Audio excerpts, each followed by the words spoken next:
बघत नुसतं तमाशाच करते जा की. हो वहिनी, अहो थांबा ना. आजच्या दिवशी दादाने असं नाही बोलायला पाहिजे होतं तुम्हाला. अहो तर त्याच्या वतीने मी तुम्हाला सॉरी बोलतो. प्लीज बसा ना. हे सगळे ना तुमच्या दोघांमुळे होते, त्यामुळे सॉरी बोलण्यापेक्षा तुम्ही हे घर सोडलं असतं ना हे सगळं झालंच नसतं. अहो वहिनी, नक्की तुमच्या दोघींचा काय प्रॉब्लेम आहे हे आम्हाला सांगितलंच नाही तर आम्हाला कळणार तरी कसा? प्रॉब्लेम तुमची बायको आहे प्रॉब्लेम. तिचं इथं असणं आहे प्रॉब्लेम. ती इथे राहून माझ्यावरच फुगून राहणं, मला न बोलणं, म्हणजे थोडं काही झालं की रुसायचं, त्या मोबाईलमध्ये डोकं घालून बसायचं. का? कुठून येतो एवढा सगळा माज?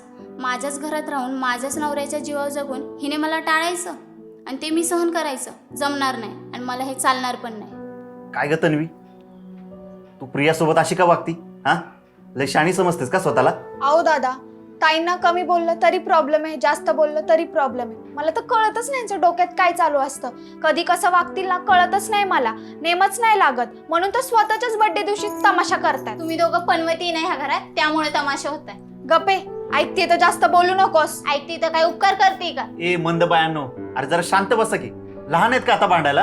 हा, तुमचा आता विषय निघालायच आहे ना, तर नेमकं सांगा तुम्हाला एकमेकींचा काय प्रॉब्लेम आहे. हा, क्लिअर सांगा, मग त्यावरती आपण ठरवू एकत्र राहायचं की नाही राहायचं.